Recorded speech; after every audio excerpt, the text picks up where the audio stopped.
నమస్తే. ప్రస్తుతం మన స్టూడియోలో ప్రముఖ ఆధ్యాత్మికవేత్త, వేదిక్ ఆస్ట్రాలజర్ గోనుగొండల సురేష్ బాబు గారు ఉన్నారు.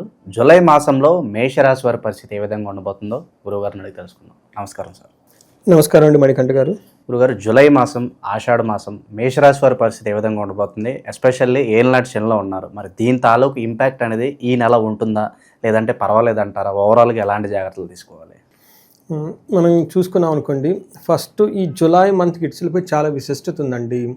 ఇందులో ఎవరైతే కనుక బాగా ప్రాబ్లమ్స్ ఫేస్ చేస్తున్నారో వాళ్ళందరికీ తగిన పరిహారాలు చేసుకున్న ఒక బెస్ట్ విశిష్టత గల రోజులు మొత్తం ఇందులో ఉన్నాయని మనం చెప్పుకోవాలి. ఫస్ట్ ఏంటంటే ఆషాఢ మనకి నవరాత్రులు అని చెప్తారు. ఇది జూన్ 26 నుంచి జూలై 4 వరకు ఉంది. ఇది ఎవరెవరికి చేసుకుంటే బాగా కలిసి వస్తుందంటే, ఫస్ట్ భార్యాభర్తలు ఎవరైనా సరే కనుక డైవర్సుల దాకా వెళ్ళిపోయేసి కోర్టు కేసుల్లో ఉన్నవి ముందుకు రాని వాళ్ళు ఇది ఖచ్చితంగా చేసుకుంటే రిలీఫ్ వస్తుంది. రెండోది, రియల్ ఎస్టేట్ ఎవరైతే కనుక ఉన్నారో వాళ్ళు సరిగా లేదో, న్యాచురల్గా సరిగా లేదు, వాళ్ళు కనుక చేసుకుంటే చాలా వృద్ధి వస్తుంది. మూడోది, ఎవరికని మనం చెప్పుకుంటే మనకి వ్యవసాయదారులు ఉంటారు కదండి, వాళ్ళందరికీ కూడా చాలా బాగా కలిసి వస్తుంది. అందుకని ఈ నవరాత్రుల్ని ఎవ్వరూ మిస్ కాకుండా చక్కగా చేసుకొని అందరూ ఏమన్నా వృద్ధి జరగాలి, డెవలప్ అవ్వాలని చెప్పేసి మనం కోరుకుందాం. దీనితో పాటు గురు పూర్ణిమ జూలై 10వ తారీఖున ఉందండి. గురు పూర్ణిమ రోజు వచ్చేప్పుడు మనం కనుక చూసుకుంటే, గురు వల్ల ఎవరైతే కనుక పీడలు పడుతున్నారో, తర్వాత గురు దశ నడుస్తుందో వీళ్ళతో పాటు ఎవరికైతే చదువు సరిగా రావటం లేదో, తర్వాత ధన ప్రవాహం సరిగా ఉండటం లేదు, సంతానం సరిగా ఉండట్లేదు, వీళ్ళకి గురు ఆశీర్వాదం ఉంటే వస్తుందండి. గురువుకి శుశ్రూష అంటారు. అంటే ఏమిటి? సేవ చేయమని అడగమాట. ఎలాంటి సేవ చేయాలి? వాళ్ళకి చెప్పులు ఇవ్వటము, గొడుగులు ఇవ్వటము, బట్టలు ఇవ్వటము, వాళ్ళకి ఏమైనా కావాలంటే బుక్స్ ఇవ్వటము, వాళ్ళకి ఏదైనా చేయాలంటే హెల్ప్ కనుక చేస్తూ ఉంటే వాళ్ళకి ఆశీర్వాదం తర జ్ఞానం వస్తుంది.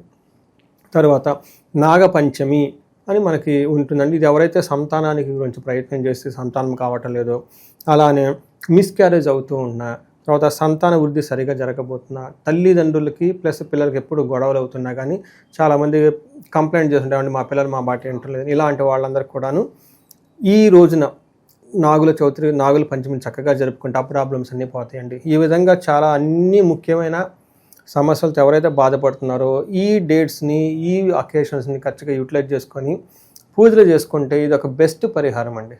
అంటే ఇవి సంవత్సరానికి ఒకసారి వస్తాయి, రిపీటెడ్గా వచ్చాయి కాదు కదండి. కానీ వీటిని దృష్టిలో పెట్టుకొని చక్కగా అవన్నీ చేసుకోవాలని మనం కోరుకుందాం. నా మేషరాశి కనుక వస్తే, ఇందులో అశ్విని 1, 2, 3 పాదాలు, భరణి 1, 2, 3 పాదాలు, కృతిక ఫస్ట్ పాదం అంతా మనకి మేషరాశిలో ఉంటారు. ఈ మంత్లో మనకి 2 గ్రహాలు చలనం ఉందండి. ఒకటి సూర్యుడు, రెండోది శుక్రుడు అని చెప్పుకోవాలి. అయితే వీళ్ళకి మంత్ చాలా వెరైటీగా ఉంటుందండి. మేషరాశి వాళ్ళకి ఏ గ్రహాలు మంచి చేయాలో అవి మంచి చేయట్లేదు, ఏ గ్రహాలు చెడు చేయాలో అవి చెడు చేయటం లేదు. అంటే చూసుకుంటే ఒక రకంగా వీళ్ళకి చాలా బ్యాలెన్స్డ్గా, న్యూట్రల్గా, తటస్థంగా ఉండే మంత్. వీళ్ళకి పెద్ద ప్రాబ్లమ్స్ జరుగుతాయని నేనేమనుకోను, అలా అని వండర్స్ జరుగుతాయని కూడా మనం ఏం అనుకోని అవసరం లేదు. బట్ బేసికల్గా ధనం అయితే వస్తుంది, అవమానాలు జరిగే అవకాశం ఎక్కువగా ఉంది. ఈ 2 విషయాలు జాగ్రత్తగా గుర్తుపెట్టుకోవాలి. మనం డీటెయిల్స్ కనుక చూస్తే, సూర్యుడు 4వ ఇంట్లో ఉండటం వల్ల ఫస్ట్ 15 డేస్ చాలా బాగుంటుంది, తర్వాత 15 డేస్ కొంచెం ఇబ్బంది పడే అవకాశం ఎక్కువగా ఉంటుంది జూలైలో.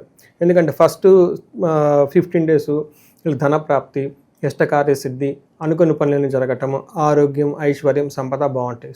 సూర్యుడు బాగా సపోర్ట్ చేస్తాడు. కానీ 4వ ఇంట్లో 15 తర్వాత మారటంతో ఏమవుతుందంటే, గృహ ఛిద్రం, ఇంట్లో ఏదో ఒక గొడవ అయ్యే అవకాశం ఎక్కువగా ఉంటుంది.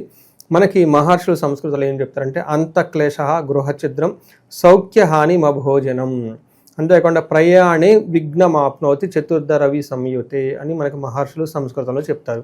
దాని మీనింగ్ ఏంటంటే, ఇంట్లో గొడవలు ఉంటాయి, తర్వాత లోన ఏదో ఒక విచారం కలిగే సిచ్యువేషన్స్ ఉంటాయి, సౌఖ్యహాని, కంఫర్టబుల్గా ఉండదు ఇంటికి సంబంధించిన విషయాల్లో, భోజనం, టయానికి భోజనం చేయకుండా ఉండే అవకాశం ఎక్కువగా ఉంటుంది.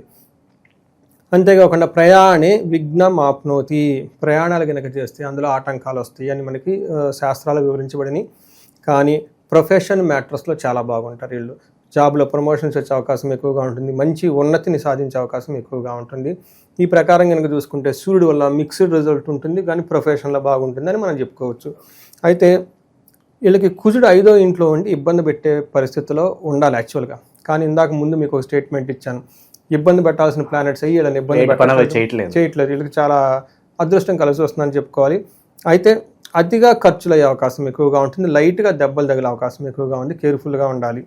తర్వాత వీళ్ళకి శుక్రుడు 2వ ఇంట్లో ఉండటంతో చాలా చక్కగా మంచి యోగ్యతనిస్తున్నాడు. శుక్రుడు 100% పర్ఫెక్ట్గా చాలా హెల్ప్ చేస్తున్నాడని మనం చెప్పుకోవాలి. ఏ విధంగా అంటే శుక్రుడు 2వ ఇంట్లో ఉండటం వల్ల కుటుంబ సౌఖ్యం, ఆరోగ్యం, స్త్రీ సల్లాపం. అంటే జెంట్స్ అయితే స్త్రీలతో చక్కగా మాట్లాడి వాళ్ళకి కావాల్సిన పనులను చేసుకుంటూ ఉంటారు. స్త్రీలు అయితే పురుషులతో చక్కగా మాట్లాడి వాళ్ళకి కావాల్సిన పనులని చక్కగా చేసుకుంటూ ఉంటారు. యశత్కరం, చాలా కీర్తివంతంగా చక్కగా ఉంటారు మనం చెప్పుకోవచ్చు. దేహ సౌఖ్యం, శరీరం కూడా చాలా ఏమంటారంటే కంఫర్టబుల్గా లగ్జరీగా ఉంటుంది. వస్త్రలాభం ఉంటుంది. ఇవన్నీ మనకి శుక్రుడు 2వ ఇంట్లో ఉండటం వల్ల జరుగుతుంది. ఈ టైంలో వాళ్ళకి ధనం బాగుంటుంది, చక్కగా మాట్లాడుతూ ఉంటారు వేరే వాళ్ళతో.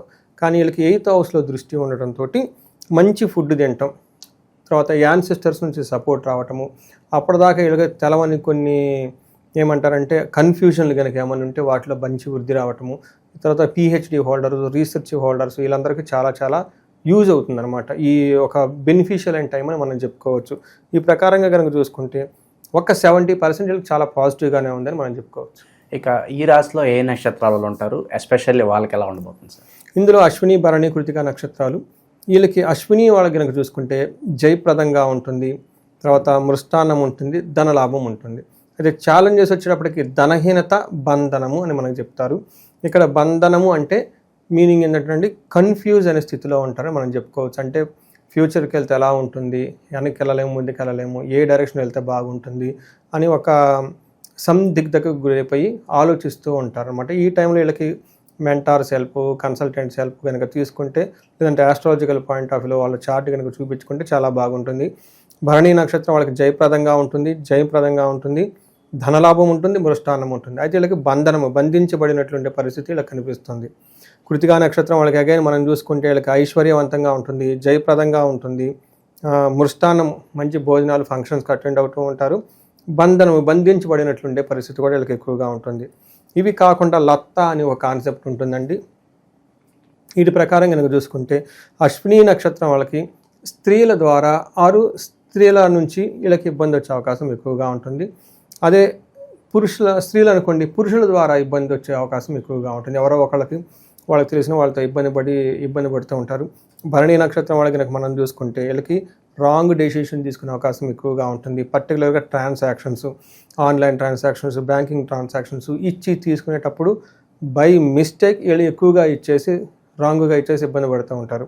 అలానే కృతికా నక్షత్రం వాళ్ళకి కేతు యొక్క ప్రభావం ఉండటంతో వీళ్ళకి కార్యనాశనము, బుద్ధినాశనము 2 జరిగే అవకాశం ఎక్కువగా ఉంది. ఇవి కొంచెం వర్క్ చేసే ముందు 1కి 2 సార్లు వెరిఫై చేసుకొని పేషెన్సీగా, అంటే హరి కయోటిక్ మేనర్లో కాకుండా ప్రశాంతమైన టైం తీసుకొని ఆలోచించి చేసుకుంటే బాగుంటుందండి. ఇక ల్యాండ్స్ విషయంలో ఏమైనా జాగ్రత్తలు తీసుకోవాల్సిన అవసరం ఉందా? లైక్ మోసపోయే అవకాశాలు కనిపిస్తున్నాయా? వీళ్ళకి కుజుడు 5వ ఇంట్లో ఉండి సహజంగా అయితే మోసపోవాలి, కానీ ఈ టైంలో వీళ్ళకి మోసపోయేంత పరిస్థితి అయితే ఏది లేదండి. ఇక కోర్టు సమస్యలు కావచ్చు, ఎప్పటి నుంచో పోలీస్ స్టేషన్ చుట్టూ తిరుగుతూ ఉంటారు న్యాయం కోసం, వాళ్ళకి ఏదన్నా అనుకూలంగా రావచ్చా ఫలితాలు ఏదన్నా కూడా? కోర్టు కేసులు అయితే వీళ్ళకి ఫేవరబుల్గా ఉంటాయండి. ఎందుకంటే మనకి శుక్రుడు 8th హౌస్లో చూడటం వల్ల, తర్వాత వీళ్ళకి అపోనెంట్స్ మీద వీళ్ళకి చెయ్యి మంచి స్ట్రాంగ్గా ఉంటుంది. అందులోనూ జూలై 1st 15 days సూర్యుడు వీళ్ళకి అనుకూలంగా ఉండటంతో కోర్టు ఫేస్లో వీళ్ళకి ఫేవరబుల్గా ఉంటాయి. ఇక విశేషంగా ఆషాఢ మాసం కాబట్టి ఎలాంటి పరిహారాలు చేసుకుంటే కాస్త శని ప్రభావం అనేది తగ్గుతుందంటారు సార్ వీళ్ళు? మీరు అడిగినట్టు వీళ్ళకి శని ప్రభావం ఏలినాటి శని నడుస్తుందండి. ఫస్ట్ ఫేజ్లో కొంచెం అప్పుడు ఫోన్స్ అవన్నీ రావడం స్టార్ట్ అవుతున్నాయి. ఈరోజు మార్నింగ్ 7:30కే కాల్ వచ్చింది. అది ఆ ప్లేస్ వచ్చేటప్పటికి అనంతపురం దగ్గర సమ్ ప్రాబ్లం అండి. జెంట్ కాల్ చేసింది, వాళ్ళ రాశి చెప్పించుకున్నారు. వాళ్ళ మిస్సెస్ది మేషరాశి అంట.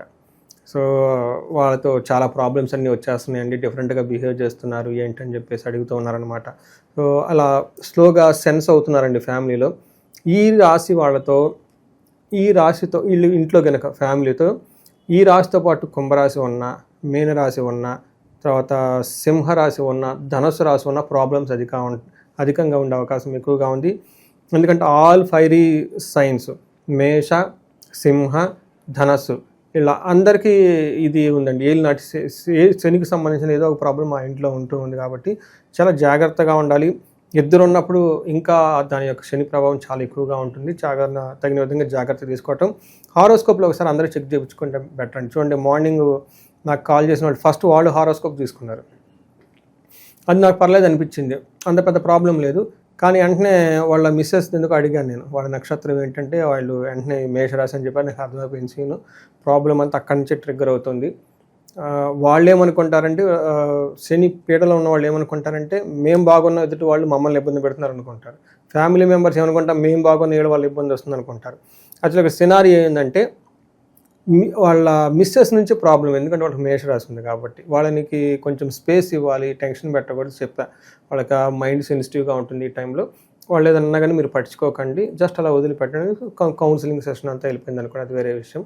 సో ఈ ప్రకారంగా మనం చూసుకుంటే మీరు అడిగిన విధంగా వీళ్ళకి పరిహారాలు, ఒకసారి మనం మేషరాశి వాళ్ళకి మన ఇద్దరం చేసిన ఒక వీడియో ఉందండి ఉగాదికి, అందులో చాలా పరిహారాలు చెప్పడం జరిగింది. అవి కాకుండా వీళ్ళు ఏమైనా గనక చేసుకోగలిగితే ఈసారి బంధించబడినట్లు ఉన్న పరిస్థితి నుంచి విష్ణుమూర్తికి సంబంధించిన ఆలయాలు దర్శించుకుంటే చాలా బాగుంటుంది. పర్టికులర్గా తిరుపతి కానివ్వండి, సింహాచలం కానివ్వండి, యాదాద్రి కానివ్వండి, ఈ కనుక విష్ణువుకి సంబంధించిన ఆలయాలు దర్శించుకుంటే చాలా బాగుంటుంది. బట్ మనకి హైదరాబాద్లో ఇక్కడ అనంత పద్మనాభ స్వామి ఉన్నారంటే పెంజర్ల అని, కొత్తూరు అంటారనమాట, అక్కడ మనకి బెంగళూరు హైవేలో వస్తుంది. అక్కడ అనంత పద్మనాభ స్వామి నా వీడియోలు చూసి అక్కడికి వెళ్ళి కొంతమంది నాకు మళ్ళీ ఫోన్ చేశారు, అంటే మీరు చెప్పాం కదండి వెళ్ళామండి అని. ఒకళ్ళు ఇలానే అమెరికాలో వాళ్ళ పిల్లలు మన వాళ్ళకి ఏదో బాగలేదంటండి హెల్త్, సో నా వీడియో చూసి అక్కడికి వెళ్ళారు. నేను అదే టైంకి ఆ టెంపుల్కి వెళ్ళాను అనమాట. నన్ను చూసి ఏమంటే మీ వీడియో చూసి ఏమంటే వచ్చామండి. సెకండ్ టైం వస్తున్నారంట అక్కడికి. ఫస్ట్ టైం వచ్చినప్పుడు ఇలా సమస్య ఉందని అనుకున్నారు. 18 days తర్వాత 11 days తర్వాత ఇంప్రూవ్మెంట్ కనిపించిందంట. అందుకని మళ్ళీ వెంటనే ఆ టెంపుల్కి వచ్చేసి గుర్తుపట్టి అడిగారు అనమాట. సో నేను పర్సనల్గా 2-3 times విజిట్ చేశాను. చాలా బాగుంటుందండి, కమ్మగా చెట్లు ఉంటాయి, చక్కగా కూర్చొని మెడిటేషన్ చేసుకోవచ్చు, హ్యాపీగా టైం అంతా స్పెండ్ చేయొచ్చు. అక్కడికి వెళ్ళాలని చెప్పేసి నేను అందరికి ఒక పర్టికులర్గా సాఫ్ట్వేర్, ఫారిన్ వెళ్ళాలనుకున్న వాళ్ళకి, తర్వాత ధనం సరిగా రావట్లేదు అనుకున్న వాళ్ళకంతా అక్కడికి వెళ్తే చాలా బాగుంటుంది. సో వీటితో పాటు సుదర్శన హోమం చేయించుకోవచ్చు. ఇంకా వీళ్ళకి ధనహీనత, మనకి లక్ష్మీ మహాలక్ష్మి విశేష హోమం చేయించుకున్నా కానీ చాలా బాగుంటుంది వీళ్ళకి. ఓవరాల్గా మేషరాశి వాళ్ళకి జూలై మాసం ఏ విధంగా ఉండబోతుంది, ఏలినాడు శని ఉన్నందు కారణంగా ఎలాంటి పరిహారాలు చేసుకోవాలి, మీ మాటలో చాలా బాగా వివరించారు. ధన్యవాదాలు. ధన్యవాదాలండి.